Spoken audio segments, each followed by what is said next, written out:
আজ বলছি শীতে শিশুদের কোল্ড অ্যালার্জি, নিউমোনিয়া, শ্বাসকষ্ট থেকে বাঁচতে 5টি জরুরি স্বাস্থ্য টিপস। 1. শিশুকে সঠিকভাবে গরম রাখুন। শীতে অতিরিক্ত মোটা কাপড় দিলে উল্টো ঘেমে ঠান্ডা লেগে যেতে পারে।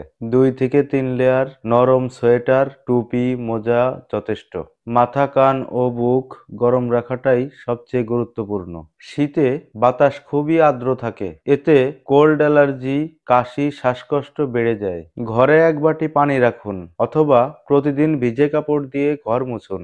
ধুলো জমতে দিবেন না, এটা শিশুর অ্যালার্জির বড় কারণ। ঠান্ডা বাতাস থেকে সরিয়ে রাখুন। সদ্য স্নান করানোর পর শিশুকে বাইরে নিয়ে যাবেন না। শিশুর মাথা ভিজা থাকলে ঠান্ডা লাগে দ্রুত, নিউমোনিয়ার ঝুঁকি বাড়ে।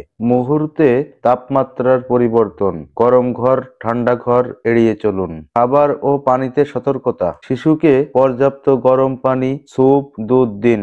ঠান্ডা পানি বা ফ্রিজের কিছু দিবেন না। রোদে সামান্য সময় রাখুন। ভিটামিন ডি রোগ প্রতিরোধে খুব জরুরি। সর্দি কাশির লক্ষণ দেখলে দেরি নয়। কাশি, দ্রুত শ্বাস, বুক ধড়ফড় শব্দ এসব হলে অবিলম্বে ডাক্তারের কাছে যান, কারণ এটা নিউমোনিয়ার শুরু হতে পারে। শেষ কথা, শীতে শিশুর দুর্বল জায়গা হলো বুক, ফুসফুস। একটু যত্নই বড় সুরক্ষা।